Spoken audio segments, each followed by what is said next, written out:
On December 2023, a New York Times podcast released an episode titled Jungkook, BTS, and English language K-pop. In the first few seconds of this episode, the podcast host shows how much knowledge he has on the subject by referring to Jungkook as if Jung were his first name and Cook his last name. This really puts some things into perspective. You're listening to, is it the biggest pop star in America or the world? It's tough to know sometimes where boundaries should be set or are being set. That was 7 by Jungkook and Lotto. Jungkook, as I'm sure you know, is a member of BTS. But don't worry, this apparently clueless man will actually have the most logical takes because his guest is a very professional addition to the podcast, an anonymous and very small K-pop blogger who also seems to dislike everything related to BTS and their success. And I say seems to dislike because I don't want any problems, but by the things this person says, I would say that they are an outright full-blown BTS hater. But you be the judge of that. No last name because the stans are crazy, and anybody who listens to podcasts knows about the ongoing struggles between people who try to think critically about pop music in a variety of fields and people who tweet. Just a reminder that this is the New York Times amplifying the voice of an anonymous, self-proclaimed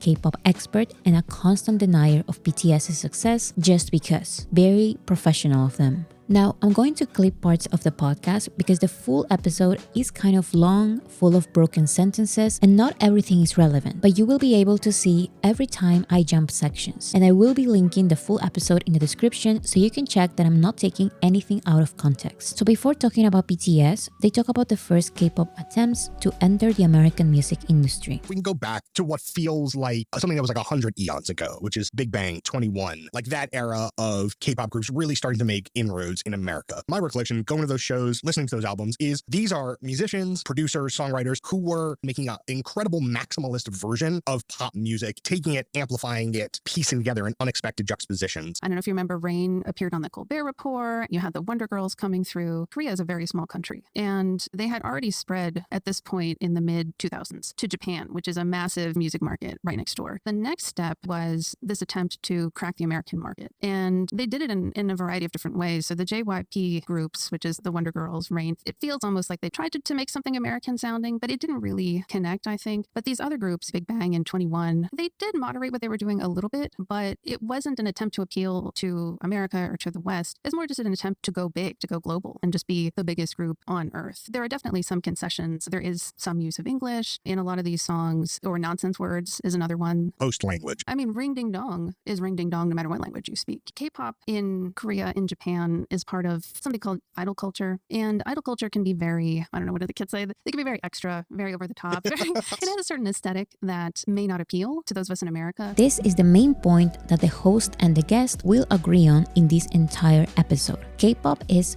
maximalist, extra, over the top, and some would even say meaningless. These are the most important factors of what makes K-pop K-pop. If you take out the craziness, you just have pop.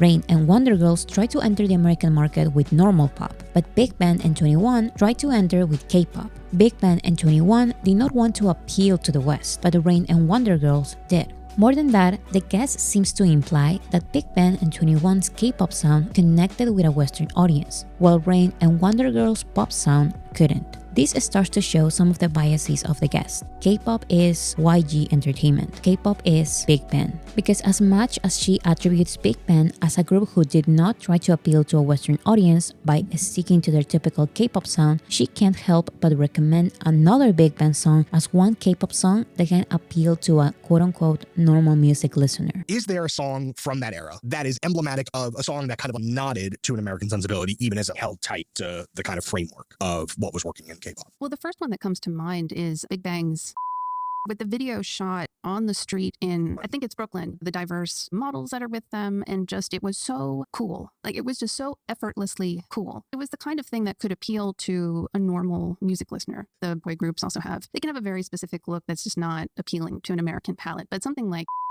they look cool. The diverse women that were in the video, it was set in Brooklyn, and it just sounded like a good pop song. So for the guest, when Wonder Girls and Rain released Western pop music, it didn't really connect with the audience. But when Big Bang did the same, it was cool and it sounded like a good pop song. This is especially laughable because this Big Bang song did not have the same impact as Wonder Girls' Western pop songs. This is not a good example of an emblematic song, but that doesn't matter. Whatever Big Bang releases with no success in the West good. Whatever Wonder Girls releases with actual success in the West, bad. She will have the same judgment for BTS's English songs. When they do it, it's every negative adjective you can think of. But when Big Bang does it, she celebrates it. Actually, she will bring Big Bang out of nowhere multiple times. Fashion is huge. With G-Dragon especially, Top from Big Bang also has a lot of connections in the art world. He's very respected. And it wasn't like going back to Big Bang where you had G-Dragon. I don't think we're off base because even going back, we were talking about Big Bang. Her attempts of overestimating Big Bang's impact in the West and cleaning their criminal image goes beyond this podcast. Today may not be the best time to ignore their criminal charges and sex crime scandals, but that's exactly what she will do on her articles celebrating Big Bang in the big year of 2024. But whatever. Let's jump to the section where they talk about BTS. Their whole career, BTS from the very beginning, they're kind of a chameleon group.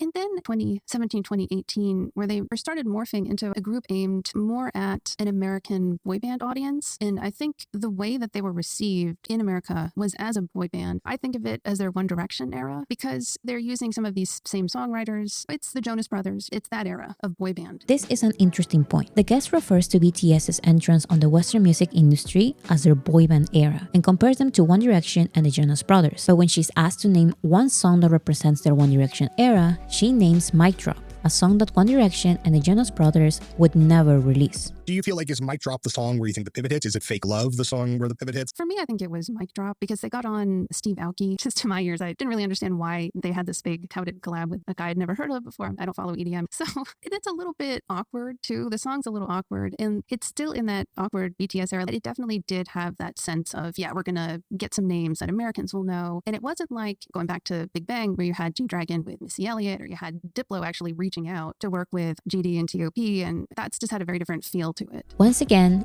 the hypocrisy. BTS's Western collaborations are a little awkward. The songs are awkward. This era is awkward. But Big Bang doing the same thing just had a very different feel to it. She even points out that Diplo actually reached out to Big Bang. So, huge Western artists also reach out to BTS. Sometimes the BTS members accept, and sometimes they don't. Yet you would still call BTS's Western collaborations not organic. How is choosing who they want to collaborate with not organic? She wants to paint a picture, in my opinion. A picture in which Big Bang is desired by the Western industry, while BTS tries too hard. In reality, the Western music industry never wanted Big Bang, BTS, or anyone from K-pop. Despite this, BTS were the only ones who really entered, stayed, and remained successful in the Western music industry. This is a hard pill to swallow for the common K-pop fan, but it's the truth. The masses made the quote-unquote awkward ones stay in the industry, while they rejected Big Bang's most important attempts. Just look at the title of the podcast, Jungkook, BTS, and the others. But the host will ignore these crazy assumptions by the guest because he's excited to tell his experience of spending a night in a studio with K-pop singer CL. I once spent the night in a studio with Diplo and CL for a story that never came out. So really wild, really strange night. We were in the studio, then we went to an Usher concert. I can't remember like went back to the studio. That story, that's something more. Shout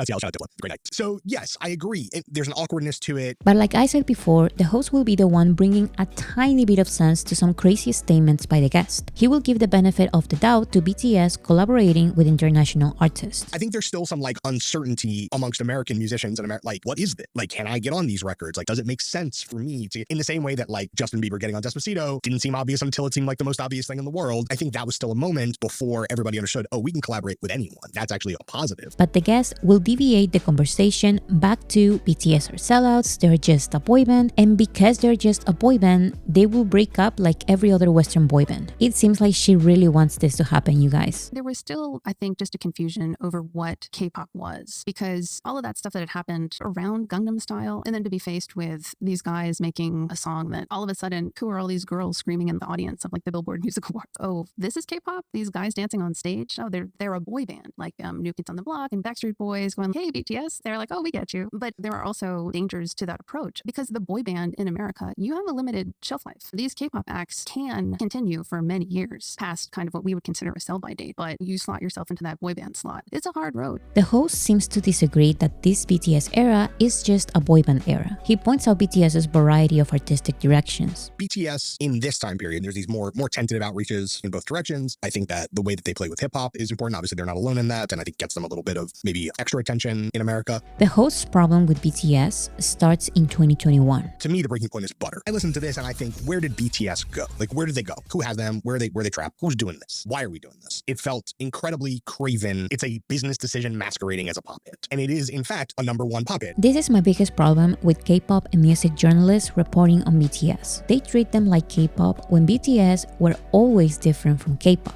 Where did BTS go? They are just expanding, which you would know they've done forever if you actually listen to their entire discography. But you only listen to their mainstream songs and try to connect them to K-pop because it's how you perceive them, not who they really are. The truth is that BTS were always too different from the regular, weird, quirky, careless K-pop you love so much. Where did BTS go? They are doing what they were doing from day one, expanding their genres. This is nothing new, but the increased popularity of their variety of sounds is a problem for K-pop fans because it shows how one-dimensional K-pop sound is. BTS is not one-dimensional. They will give you bubblegum pop, hardcore rap, powerful ballads, sentimental R&B songs, and now they will give you mainstream pop. If you don't like it, listen to their other new songs. I'm not even saying to go back to their old discography because they are still releasing and promoting the songs you like today. Don't just ignore them to create the narrative that they've changed. They just expanded like they've always done. And this is the beginning of 3 #1 US Billboard Hot 100 #1s for BTS. It's Butter, Permission to Dance, and My Universe with Coldplay. I mean, I'll take Steve Aoki and Designer over Coldplay for what it's worth. First, let's stop crying about BTS's #1s. If you truly are a music expert, you would know why these songs are mainstream and successful. They appeal to the masses. So why does it seem like you don't want BTS to be celebrated this specific way? Why do you criticize them for not staying in the K-pop bubble you created in your head? Why do you deny them the path American artists constantly choose? Why do they have to stay in their lane? I'm not saying that this is exactly what you're saying because you're not, but these are the conversations you open by making these statements. And that is where this podcast conversation is going to go in a few minutes. You are reinforcing a narrative that is simply not true. You can totally criticize this specific genre of pop songs, but don't pretend that this is the one and only sound BTS has now. We're in 2021 at this point. BTS is undeniable in terms of scale. Why, at that moment, is this the aesthetic direction that this group went? Again, this is not their one and only new aesthetic direction. You can criticize this genre of songs if you want, but starting the conversation with this premise is wrong. For example, in 2019, BTS opened their discography to one type of sound that is not my favorite. This genre is one very specific kind of R&B with synthesizers and some type of electronic feel. This style is very popular. So I remember BTS getting praise, success, and a bunch of new fans because of their biggest song on this genre. I saw BTS release, perform, and promote this song. And then I saw them release collaborations with artists part of this genre. And although this is probably my least favorite genre ever, I'm not going to call BTS craven or this song a simple business decision because I know this is not the case. They are just expanding like they've always done. I don't like this specific genre, so I listen to their other songs. Whether they are old or new, I know BTS always has something for me. One song is not going to change my perception because I know this is just one part of their artistry. The premise that Butter is their new aesthetic direction is flawed because after this song, they kept releasing and promoting other genres in Korean to other audiences. This entire conversation is pointless. But let's keep listening. Unlike some of these other groups that we talked about, they were coming from big hit, but then it became Hype. And Hype was really looking to grow very fast. And so a lot of these decisions stem from, in my opinion, a desire to raise a lot of money. So basically to raise the valuation of the company. This is the most uninformed take I've heard from these two.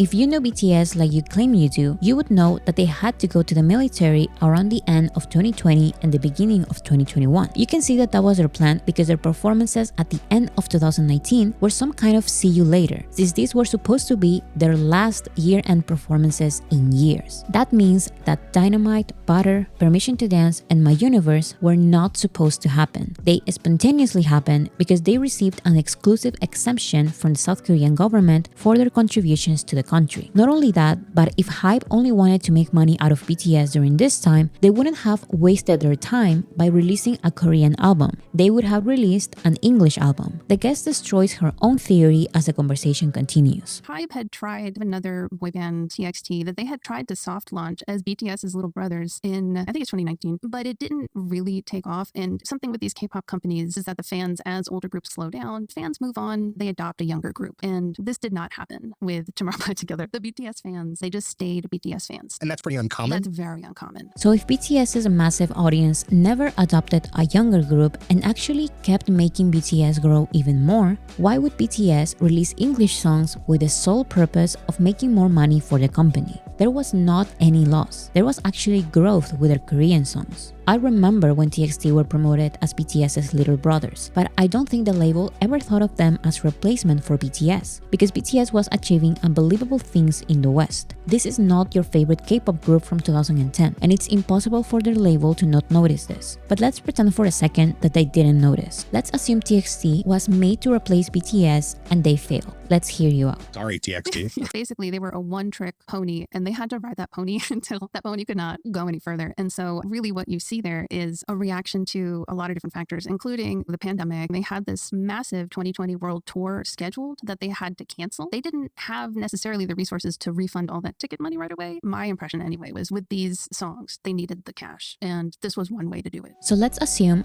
HYBE desperately needed the money in 2020. Let's pretend BTS are puppets and they did their English songs for money for the label. What about now? HYBE already refunded all the ticket money and even made more money with other concerts. So why is BTS still releasing some music in English and sometimes not promoting these English songs in the West? This theory is so flawed. BTS adding one more language to their music is part of their growth. Period. If it was only because they needed the money at the time, they would have stopped because they don't desperately need the money anymore. And if they keep doing it only to make money, then they would only make music in English, or at least more music in English. But no, for the past 2 years, for every English song, there's 3 Korean songs. Actually, many of these songs in English are not promoted in the West because not all of them personally want that. It's almost as if the BTS members actually enjoy exploring new genres, sounds, and languages. These are just artistic choices, and reducing this to a monetary decision is an insult to BTS's diverse discography. Maybe listening too much K-pop really does make you forget how artists outside of K-pop like BTS work and create music. So again, the host kind of disagrees with the guest's monetary theory, making the guest's opinion of BTS fully come out. Look, plenty of great art over the years across disciplines has been made as the result of financial pressure. I am not of the camp that says that financial or logistical considerations can't create the circumstance for great art. However, that is not what I believe is happening here. So why not just make essentially neutral, generic pop, English language pop, by the most famous band in the world? And then, boy, it will end up at the top of the charts, and which is exactly what happened. That's how it feels to me. But again, doesn't that on some level damage the thing that BTS has been good at up until that point? I would think so. I was in a small group of fans who we had liked BTS previous to a lot of this, and yeah, safe space, safe space. Me too. It's fine. Like, and don't tweet us. We're grown-ups. We had just drifted away because this was not anything I wanted to listen to. It didn't sound like a group that I had enjoyed. Even with BTS being that chameleon group, they were able to handle a bunch of different styles and, do them well. But yeah, this one was just, it was a step too far for me anyway. This is the classical story of the supposed ex-fan. The typical K-pop fan who was okay with BTS being different from K-pop as long as they stay in the K-pop bubble.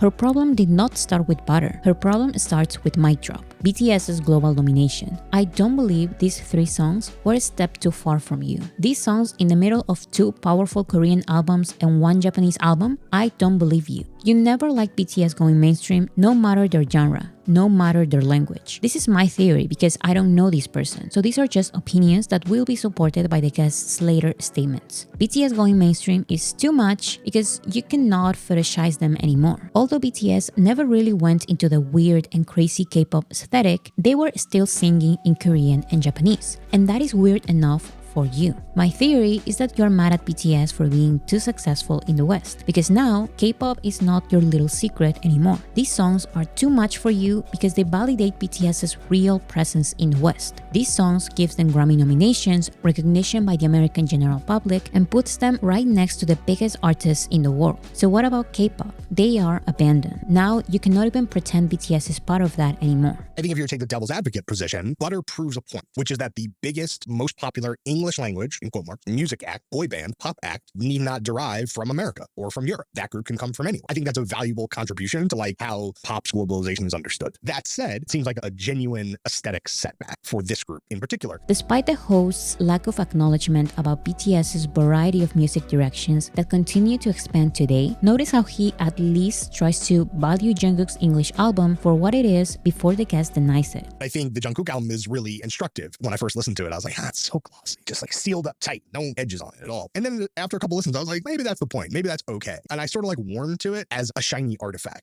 And what does that tell you? That for Jungkook at this stage of his career, that is the direction that folks chose to go in. To me, it sounds like listening to top 40 radio, like to an iHeart radio station, and getting a nice sample of everything that's in the charts right now. And there's nothing wrong with that. Do you think it's good? I don't think it's bad. There's nothing wrong with it. It's a very serviceable mainstream pop album. Yeah. Again, I warmed to it as that. Yeah, there's some good songs on there. What did I say? Your real problem is BTS being a mainstream act. Some minutes before, you recommended and celebrated a Western-sounding big band song. But when Jungkook releases what you say are good mainstream pop songs, you are not a fan. You accept that the songs from Jungkook's English album are good, but you say it sounds like holding back tears. Is K-pop being stripped on some level of the singular things that made it so fascinating? I would have been way more excited to hear whoever the next Justin Bieber is trying to make records that sound like K-pop records than hearing Jungkook trying to make records that sound like washed up Justin Timberlake records. Some media people reporting on international entertainment really need some kind of crash course on American privilege, English-speaking privilege, and how hard the path of foreign artists is in America. Because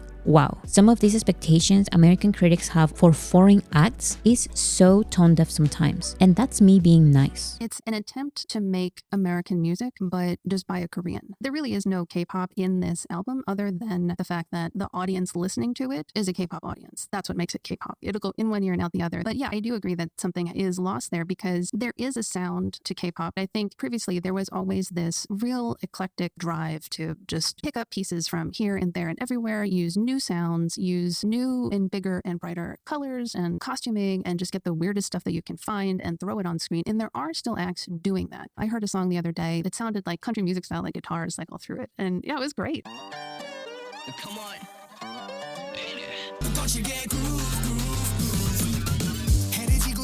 We finally agree on something. Kind of. These guys would say that what BTS is doing now is not real K-pop. It's just K-pop by association. I say that BTS was never as connected to K-pop as they picture it in their minds. BTS never got the weirdest stuff they could find and throw it on screen. BTS were always too thoughtful on their message. They were always too careful in their sound. BTS, as artists, would never release what was just played. With all due respect to the group, if this is your best example of real K-pop today, then I guess we agree. BTS is not K-pop. BTS is not this. Here's the devil's advocate read. It's inherently meaningful that the most American pop album of this year was made by someone from South Korea, from a K-pop boy band. That's where I'm pulled in both directions. On some level, I think that's inherently valuable or interesting or thought-provoking. And I think would encourage non-K-pop listeners to think hard about the pop music that they consume and say, that's fascinating. I'm getting this very similar product, but it's coming down a different pathway. It's not though. That's the thing, is all the writers, all the producers, it's an American album with a Korean face on it. If I was a listener that was like, oh, this is what a K-pop guy can do, it sounds just like Justin Timberlake. Why do you need a Korean guy doing Justin Timberlake when we have Justin Timberlake? Oh, you know,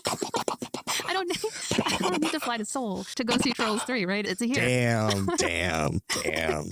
Okay, ignoring the secondhand embarrassment I got from that little interaction, let's focus on what they said. The host tries to play devil's advocate and says that even if it's American pop, there's something inherently valuable when this comes from someone from South Korea. This never happens. This is something new. So this is still thought-provoking. But the K-pop fan says no. If she wanted American pop, she would listen to the American. Koreans should stick to K-pop because they will never be the real Justin Timberlake. Again, this is just my interpretation, but it really sounds like stay in your lane, don't try going mainstream in my country. Mainstream pop music is for Americans only. We're having this conversation. Two Americans that care a lot about this particular kind of music. Are we trying to protect something that in Korea, amongst the core fan base, those fans are like, this is fine. I have no problem with this. From what I understand, I don't think we're off base. I have heard a lot of complaints from fellow fans, not in America, fellow fans in Asia, that this just isn't what we're looking for. Ironically, I think you do find that what's popular in Korea right now, it's stuff like Aqua Akmu, one of the popular songs right now. This is a very sweet little ditty. Exactly.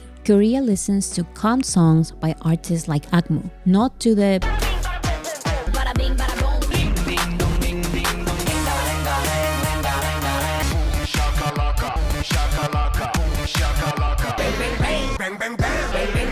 You are the audience for that. The complaints of BTS's mainstream sound come from you, the American K-pop audience wanting K-pop to be weird and nothing else. Korea never liked that. Korea likes thoughtful. Korea likes quote-unquote normal. Korea likes BTS, not K-pop. K-pop without the K. It's interesting philosophically to think about what does that mean? Is that a geographic thing, a stylistic thing, a language thing? It's interesting to have been observing that industry for the last 10 plus years and see it be going through this kind of like tug of war about like, how do we grow? And maybe even should we? And I guess if you do want to hear a very shiny pop album of pop music made by a person who knows pop music, there, go listen to Golden by Jungkook. I don't know why he's laughing here, but he's proving my point. Jungkook knows pop music. He knows how to sing it. He knows how to perform it. Out of the 7 BTS members, he's the one who listens to it the most. That's why his English album works, and that should not bother K-pop fans this much. I can say so many things about this podcast, but it all comes down to one thing. Many K-pop experts simply don't get BTS. Maybe because of lack of research, or maybe because of strong stereotypes and preconceived notions they create in their minds. Whatever the reason, I'm tired of these out-of-touch American K-pop critics calling successful Korean people all sorts of stuff because they dare to become mainstream. They dare to attempt entering the Western music market and succeed. How dare they? They can sing in Japanese and try to target Japanese audiences if they want, but how dare they learn and sing in our language? Or I would say your language, because English is also my second language. But still, it was fun when they attempted and failed, but when they succeed, that's when they have a problem. It's okay for Koreans to sing in Japanese, even though they don't speak it, but English is too far. If this is not xenophobia, I don't know what it is. But maybe, like this podcast suggested, K-pop does not need to go in this direction. We can have that conversation. Maybe K-pop should be okay with their weird songs, their nonsense lyrics, their K-pop audiences, and their 2 streams a month. But don't put the blame on BTS, who never followed the wishes of K-pop audiences. From day one, they were different. You admit that. So don't cry when they continue the path they have always walked. Don't blame BTS when every other K-pop group abandons their old K-pop audience, abandons you. It's not BTS's fault.